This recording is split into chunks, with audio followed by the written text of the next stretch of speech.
শৈশবে ইউসুফের লালন পালন ও চুরির ঘটনা।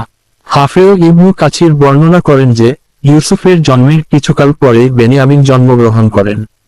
বেনিয়ামিন জন্মের পরপরই তাদের মায়ের মৃত্যু ঘটে। তখন মাতৃহীন দুই শিশুর লালন পালনের ভার তাদের ফুফুর উপরে অর্পিত হয়। আল্লাহ তাআলা ইউসুফকে এত বেশি রূপ লাবণ্য এবং মাশিল ব্যবহার দান করেছিলেন যে যেই তাকে দেখত সেই তার প্রতি আকৃষ্ট হয়ে পড়ত। ফুফু তাকে অত্যন্ত স্নেহ করতেন, একদম চোখের আড়াল হতে দিতেন না। এদিকে বিপত্নিক ইয়াকুব আলাইহি ওয়াসাল্লাম মাতৃহীনা দুই শিশুপুত্রের প্রতি স্বাভাবিকভাবেই অধিকতর দুর্বল এবং সর্বদা ব্যাকুল থাকতেন। ইতিমধ্যে ইউসুফ একটু বড় হলে এবং হাঁটাচলা করার মতো বয়স হলে পিতা ইয়াকুব আলাইহি ওয়াসাল্লাম তাকে ফুফুর নিকট থেকে আনতে চাইলেন, কিন্তু ফুফু তাকে ছাড়তে নারাজ।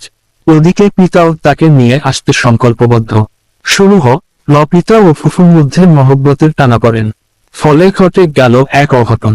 অধিক পীড়াপিড়ির কারণে ইউসুফকে যখন তার পিতার হাতে তুলে দিতেই হলো, তখন স্নেহান্ত ফুফু গোপনে এক ফন্দি করলেন। তিনি স্বীয় পিতা হযরত ইসহাক আলাইহি ওয়াসাল্লাম এর নিকট থেকে যে একটা হাসুলি পেয়েছিলেন এবং যেটাকে অত্যন্ত মূল্যবান ও বরকতময়